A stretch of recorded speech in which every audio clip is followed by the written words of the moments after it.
எஸ்எஸ்ஐபி scheme எப்போ தொடங்க போகுதுன்னு நிறைய பேர் கேட்டுருக்கீங்க. அது செப்டம்பர் 15 ஸ்டார்ட் பண்ண போகிறேன் சார். அதை பற்றி டீட்டெயிலோட வீடியோ தான் இது. அது கூட நான் வந்து ஒரு இனிமையான செய்தியோடு தான் நான் தொடங்க போகிறேன்னு ஆல்ரெடி சொல்லியிருந்தேன். அந்த இனிமையான செய்தி என்ன அப்படிங்கிறது நான் கடைசியில் சொல்கிறேன்.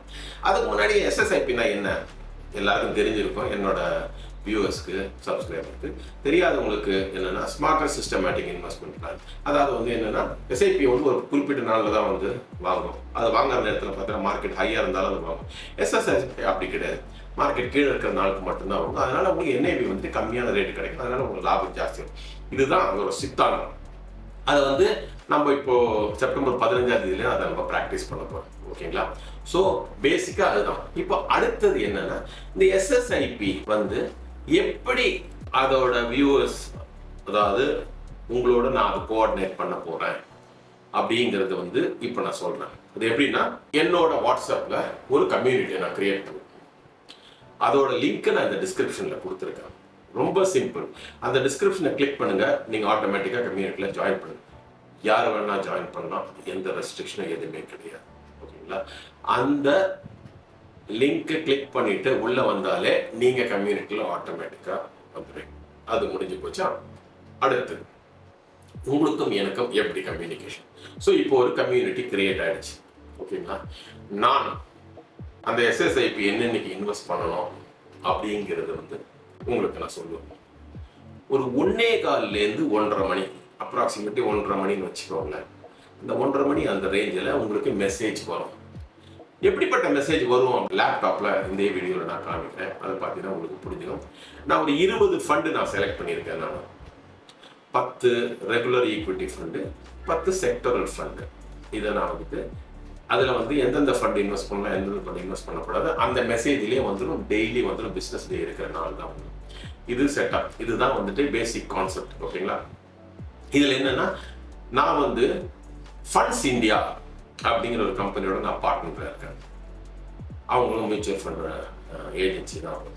ஸோ என்ன அட்வான்டேஜ் அப்படின்னு சொன்னீங்கன்னா, நீங்கள் வந்து ஃபண்ட்ஸ் இந்தியா மூலமாக இப்போ என்ன ஆட்டோமேட்டிக்காக நீங்கள் என்ன பண்ணணும், ஃபண்ட்ஸ் இந்தியா அப்படிங்கிற ஆப்பை நீங்கள் டவுன்லோட் பண்ணி வச்சுக்கோங்க இப்போதைக்கு. ஓகேங்களா? அதில் நம்ம அப்புறம் எப்படி இன்ட்ராக்ட் பண்ண போகிறோன்றது நான் அந்த வாட்ஸ்அப் ஃபண்ட்ஸ் கம்யூனிட்டி கிரியேட் பண்ணணும். அதில் நான் வந்து கம்யூனிகேட் நான் பண்ணிக்கிறேன். பட் இப்போதைக்கு ஒன்று இந்த வாட்ஸ்அப் கம்யூனிட்டியோட லிங்க் நான் கொடுத்துருக்கேன், அதை வந்து கிளிக் பண்ணிட்டு கம்யூனிட்டிக்கு வந்துருங்க. இன்னொரு பக்கம் ஃபண்ட்ஸ் இந்தியா அப்படிங்கிற அந்த ஆப்பை டவுன்லோட் பண்ணி வச்சுக்கோங்க இப்போதைக்கு. ரைட்டா? இது ரெண்டையும் முதல்ல பண்ணி முடிச்சிட்டிங்கன்னு வச்சுக்கோங்க. எதுக்கு ஃபண்ட்ஸ் இந்தியா அப்படின்னா, ஆட்டோமேட்டிக்காக நீங்கள் ஃபண்ட்ஸ் இந்தியா மூலமாக இன்வெஸ்ட் பண்ணீங்கன்னா ஆட்டோமேட்டிக்காக நீங்கள் என்னோட கிளைண்ட் ஆகிடுவீங்க, என்னோட கஸ்டமர் ஆகிடுவீங்க. என்ன அட்வான்டேஜ் அப்படின்னா, இப்போ உங்களோட மியூச்சுவல் ஃபண்டில் ஏதாவது ப்ராப்ளம், சார் இது பிரச்சனை ஆச்சு, அது பிரச்சனை, சார் இந்த இன்வெஸ்ட்மெண்ட் ரெடீம் பண்ண முடியல, இல்லை இதை இன்வெஸ்ட் பண்ண முடியல, இதில் கொஞ்சம் கன்ஃபியூஷனாக இருக்குன்னு பிரச்சனை, நீங்கள் என்னோட கிளைண்ட் ஆகிட்டீங்கன்னா நான் ஆட்டோமேட்டிக்காக ஃபண்ட்ஸ் இந்தியா கூட பேசிட்டு, சார் இந்த மாதிரி என்னோட கிளைண்ட் இந்த மாதிரி பிரச்சனை இருக்குது, நீங்கள் சால்வ் பண்ணிங்கன்னா என்னால் வந்துட்டு முன்னின்று அந்த பிரச்சனையை தீர்க்க முடியும். எல்லாரோட பிரச்சனை. ஏன்னா நீங்கள் ஒன்ஸ் என்னோட கஸ்டமர் அப்படின்னா இது என்னோட பொறுப்பு இல்லையா, அந்த பிரச்சனையை தீர்க்கிறதுக்கு. ஓகேங்களா? நான் வந்து இப்போ ஒரு மியூச்சுவல் ஃபண்ட் டிஸ்ட்ரிபியூட்டர். நான் அஃபிஷியலாகவே எனக்கு வந்து ஏஆர்எம் எல்லாம் இருக்கு. அதனால I can do all those things. ஓகேங்களா? ஸோ இந்த விஷயத்துல வந்து கன்ஃபியூஷனே வேணாம். ஃபண்ட்ஸ் இந்தியா மூலமா நீங்க வர்றதுனால ஆட்டோமேட்டிக்கா நீங்க என்னோட கிளைண்ட் ஆடுவீங்க. கிளைண்டா இருக்கிறதுனால என்னால உங்களோட பிரச்சனையை தீர்க்க முடியும். பிரச்சனைலாம் வருமா? கண்டிப்பா டெஃபினட்டா ஏதாவது கன்ஃபியூஷனே வரும். எஸ்பெஷலி என்னன்னா 1:30 மணிக்கு நான் கேட்டிருக்கேன். 1:30 மணிக்கு நீங்க இன்வெஸ்ட் பண்ணீங்கன்னா அன்னைக்கு என்ஐவி கிடைக்குமா? கண்டிப்பா கிடைக்கும் சார். ஆனா யூபிஐ மூலமா பண்ணுங்க. அது பேடிஎம்மா இருக்கட்டும், இல்லை ஜிபே இருக்கட்டும், ஏதாவது யூபிஐ மூலமா நீங்க பண்ணீங்கன்னா 100% அந்த பேமெண்ட் அன்னைக்கே வந்துட்டு ஃபண்ட் ஹவுஸுக்கு போயிடும். டெஃபினட்டா அன்னையோட என்ஐவி கிடைச்சிடும். ஏன்னா அதுதான் நம்ம எஸ்எஸ்ஐபியோட மெயின் கான்செப்ட். அதுதான் 1:30 மணிக்கு நாம் பேமெண்ட் செய்வோம். என்னன்னைக்கு மார்க்கெட் டவுனாக இருக்கும் அன்னன்னைக்கு கூட என்ஐவி நமக்கு வரணும். அப்பதான் லாபம். ஓகேங்களா? அதை ஃபண்ட்ஸ் இந்தியா மூலமா என்னால் வந்துட்டு கேரண்டி கொடுக்க முடியும். மற்றதெல்லாம் எப்படின்னு எனக்கு சரியா தெரியல. ஓகேங்களா? ஏன்னா மற்றவங்க நான் சரியா டீல் பண்ணது கிடையாது. பட் ஃபண்ட்ஸ் இந்தியாவோட நான் பார்ட்னராக இருக்கிறதுனால நான் அவங்ககிட்ட தெளிவாக பேசினேன். இவ்வளோ கஸ்டமர் பேஸ் எனக்கு இருக்காங்க. அத்தனை கஸ்டமர் பேஸும் நான் சொன்னேன்னா அந்த 1:30 மணி அந்த ரேஞ்சில் இன்னும் இன்வெஸ்ட் பண்ணுறதுக்கு தயாராக. அது 1:30 மணிக்கு இன்வெஸ்ட் பண்ணுறதுக்கு காரணமே அன்னைக்கு என்ன கிடைக்கணும் அப்படிங்கிற வந்து சித்தாந்தத்தில் தான். திடீர்னு வந்து நீங்கள் வந்து இல்லை 1:30 மணிக்கு இன்வெஸ்ட் பண்ணாலும் அந்த சித்தாந்தம் அந்த அன்னியோட என்ஐவி கிடைக்காது, நம்ம சிச்சுவேஷன் வரக்கூடாது அப்படின்னா இல்லை சார். கண்டிப்பாக உங்களோட கஸ்டமர் அத்தனை பேருக்கும் 1:30 மணிக்கு இன்வெஸ்ட் பண்ணுறாங்க. ஆனால் யூபிஐ மூலமாக பண்ணுங்க. இந்த நெட் பேங்கிங்கு, இந்த நெஃப்ட்லாம் கொஞ்சம் பிரச்சனை இருக்கு. யூபிஐ மூலமாக பண்ணுங்க, ஜிபி பேடிஎம் பண்ணீங்கன்னா டெஃபினட்டாக அன்னையோட என்ஏவி நான் கொடுத்துறேன், கேரண்டி கொடுத்துரும். ஸோ அந்த ப்ராப்ளம் சால்வ். ஓகேங்களா? ஸோ இப்போ அடுத்தது என்னன்னா, எப்படி என்னோட மெசேஜ் வரும் உங்களுக்கு அந்த வாட்ஸ்அப் குரூப்பில், அதை வச்சு நான் எப்படி சார் நான் புரிஞ்சுப்பேன்? அதாவது நான் வந்து ஒரு இன்வெஸ்டர், மியூச்சுவல் ஃபண்ட் நான் இன்வெஸ்ட் பண்ண போறேன். நீங்கள் சொன்னால் நீங்கள் என்ன மாதிரி மெசேஜ் அனுப்புங்க, அந்த மெசேஜில் வந்து எப்படி நான் புரிஞ்சுப்பேன் அப்படிங்கிறத நீங்கள் கொஞ்சம் ஒரு மாடல் மாதிரியோ இல்லை எக்ஸாம்பிள் மாதிரியோ காட்ட முடியுமா? கண்டிப்பாக நான் காட்டுறேன், லேப்டாப்பில் இப்போ காட்டுறேன். அதை பாருங்க, பார்த்து நான் உங்களுக்கு எக்ஸ்பிளைனும் பண்ணுறேன் எப்படி நான் பண்ண போறேன். ஓகேங்களா? இதை இப்போ பாருங்க சார். இதுதான் எஸ்எஸ்ஏபியோட டீடைல்ஸ். அதாவது இந்த மெசேஜ் தான் உங்களுக்கு டெய்லி வரும். ஸ்டார்ட் டேட் பாருங்க, எஸ்எஸ்ஐபின்னு போட்டுட்டு இந்த டேட் நான் மென்ஷன் பண்ணுவோம். எவ்ரி டே 15ஆம் தேதி ஸ்டார்ட் பண்றதுனால 15/9/25 போட்டிருக்கேன். இதெல்லாம் வந்து அந்த ஃபண்டோட பேர். ஓகேங்களா? 10 ஃபண்ட் இந்த பக்கம், இதுல வந்து செக்டரல் ஃபண்ட் ஒரு 10 ஃபண்ட் நான் போட்டிருக்கேன். இந்த ரெட் அப்படி இருந்ததுன்னா, for example large cap green இருந்ததுன்னா நீங்க இன்வெஸ்ட் பண்ணலாம், ரெட் இருந்ததுன்னா நீங்க இன்வெஸ்ட் பண்ணலாம். இது சும்மா ஒரு எக்ஸாம்பிளுக்கு போட்டிருக்கேன். உடனே வந்து இந்த சார் இது எப்படியா கேட்காதீங்க. கிரீன் இருந்ததுன்னா இப்போ மிட் கேப் வந்து அன்னைக்கு இன்வெஸ்ட் பண்ணாதீங்க, ஸ்மால் கேப் இன்வெஸ்ட் பண்ணுங்க. இல்லை சாரி, ஸ்மால் கேப் இன்வெஸ்ட் பண்ணாதீங்க, மிட் கேப் இன்வெஸ்ட் பண்ணுங்க. ஏன்னா கிரீன்ல இருக்கு. அதே மாதிரி இஎல்எஸ்எஸ் கிரீன்ல இருக்கு. இஎல்எஸ்எஸ் வேணுமா அப்படிங்கிறது நீங்க டிசைட் பண்ணுங்க. நான் போட்டிருக்கேன் அவ்வளவுதான். ஏன்னா இஎல்எஸ்எஸ் ஜென்ரலா இன்கம் டேக்ஸ்க்காக யூஸ் பண்ணுங்க. அதை வேணா அவாய்ட் பண்ணிட்டு அதுக்கு பதில் வேற ஏதாவது மல்டி அசெட் வந்து போட வேணாம். ஏன்னா மல்டி அசெட்ல வந்து அதுல கோல்டு எல்லாம் வர இருக்கு. அதனால அது முடிஞ்ச வரைக்கும் அதை it has lots of combination of various assets. So அது கரெக்டான நம்மளால ஜட்ஜ் பண்ண முடியாம ஒரு வேலை போகலாம். ஈக்விட்டி மார்க்கெட்னா நமக்கு ஒரு மாதிரி எல்லாம் தெரியும். இதெல்லாம் பேசிக்கா ஈக்விட்டி மார்க்கெட் அப்படிங்கிறது you should not have any problem. நான் வந்து இன்வெஸ்ட் பண்ண கைடன்ஸ். ஓகேங்களா? ஸோ கீழே போட்டிருக்கேன் பாருங்க. ரெட் கலர் வந்ததுன்னா டோன்ட் இன்வெஸ்ட், கிரீன் வந்ததுன்னா இன்வெஸ்ட். இதுதான் கான்செப்ட். இதுல வந்து கன்ஃபியூஷனே எதுவும் இருக்கக்கூடாது. ஸோ இதுல ஒரே கேள்வி வரலாம், சார் நீங்க வந்து லார்ஜ் கேப் போட்டிருக்கீங்க, இந்த லார்ஜ் கேப் வந்துட்டு நான் வச்சிருக்கிறது பிர்லா லார்ஜ் கேப் வச்சிருக்கேன் சார். இப்போ நீங்க சொல்றது பிர்லா லார்ஜ் கேப்பா இல்ல இன்னொருத்தர் வந்து HDFC வச்சிருக்கா சார், இன்னொன்று SBI வச்சிருக்கா, இன்னொன்று மிரே அசெட் வச்சிருக்காரு, இன்னொன்று டாடா வச்சிருக்காரு. இந்த மாதிரி தான் எப்படி சார்? ஜென்ரலா அண்டர் நார்மல் சர்க்கம்ஸ்டன்சஸ் லார்ஜ் கேப்னா ஒரு மாதிரி பெருசா ஒன்றும் மேஜர் டிஃபரன்ஸ் எல்லாம் இருக்காது. அதனால இது வந்துட்டு எல்லா லார்ஜ் கேப்புக்கும் பொருந்தும், எல்லா நிஃப்டி 50க்கும் பொருந்தும், எல்லா மிட் கேப்புக்கும் பொருந்தும், எல்லா ஸ்மால் கேப்புக்கும் பொருந்தும். அதனால அந்த அளவுக்கு எல்லாம் கன்ஃபியூஸ் பண்ணிக்க வேணும் ஸ்டார்ட். ஓகேங்களா? ஸோ இந்த மெசேஜ், இந்த ஒரு இமேஜ் தான் வந்து உங்களுக்கு டெய்லி நான் அனுப்புவேன் பிசினஸ் நாள்.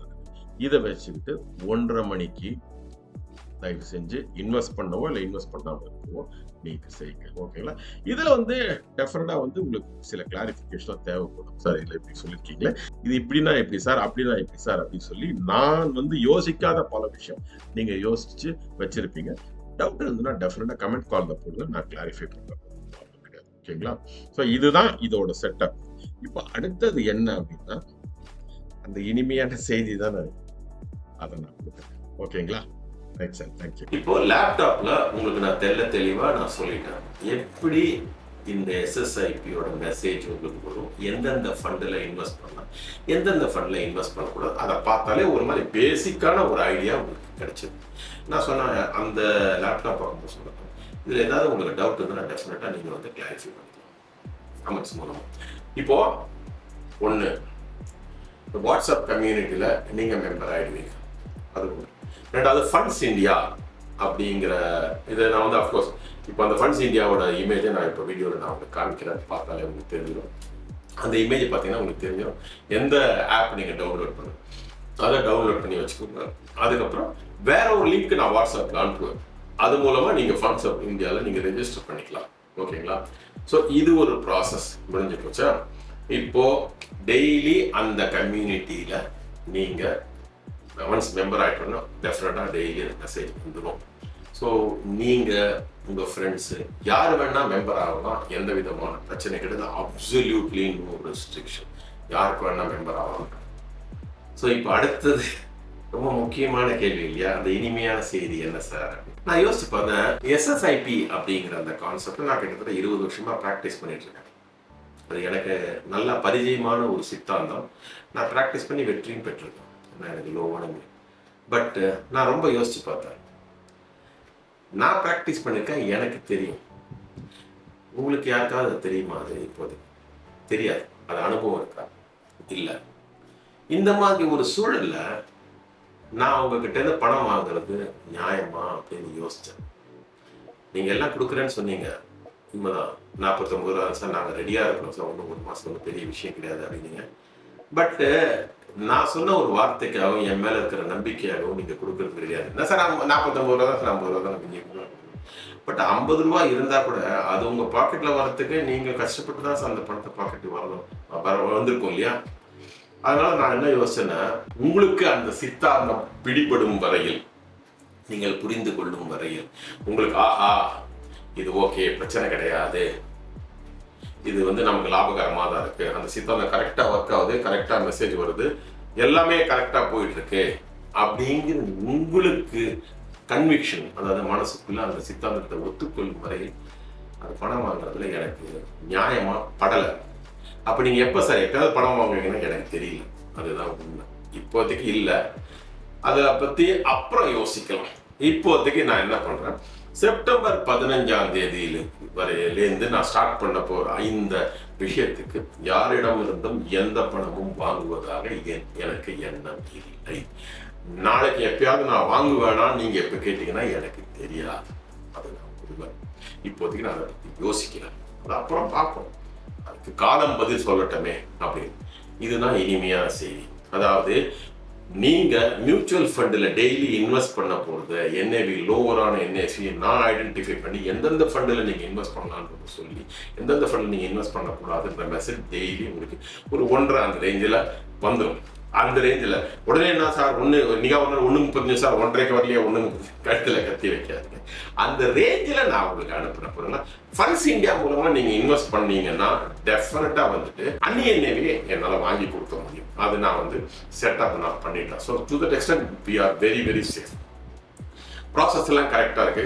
பேமெண்ட்டும் நீங்க பண்ணிட்டீங்கன்னா நமக்கு லோவரான என்ஏவி வரும். லோவரான என்ஏவி கண்டிப்பா லாபம் ஜாஸ்தியாகும்.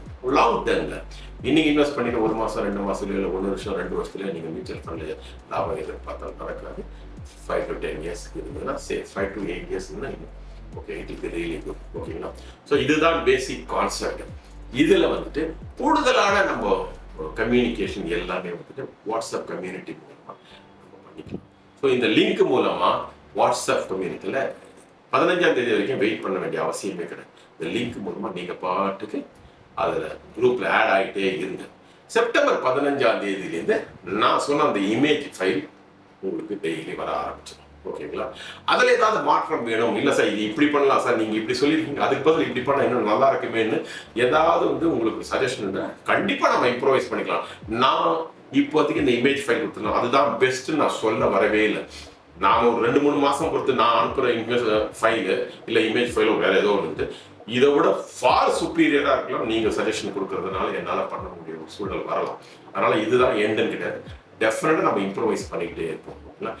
உங்களுக்கு பெனிஃபிட், எனக்கு பெனிஃபிட் ஆகலன்றது அது பக்கம் இருக்கட்டும், ரொம்ப எல்லாருக்கும் பெனிஃபிட்டா இருக்கிற மாதிரி நான் ட்ரை பண்ணேன். அது அந்த இனிமையான செய்தி இதுதான். இப்போதைக்கு நான் யாரிடமும் இந்த விஷயத்துக்கு பணம் வாங்குவதாக எனக்கு உத்தேசம் இல்லை. இன்றைய நாளைக்கு என்ன ஆகும்னு எனக்கு தெரியாது. அது அன்னைக்கு பார்த்துக்கலாம். ஓகேங்களா? நன்றி, வணக்கம்.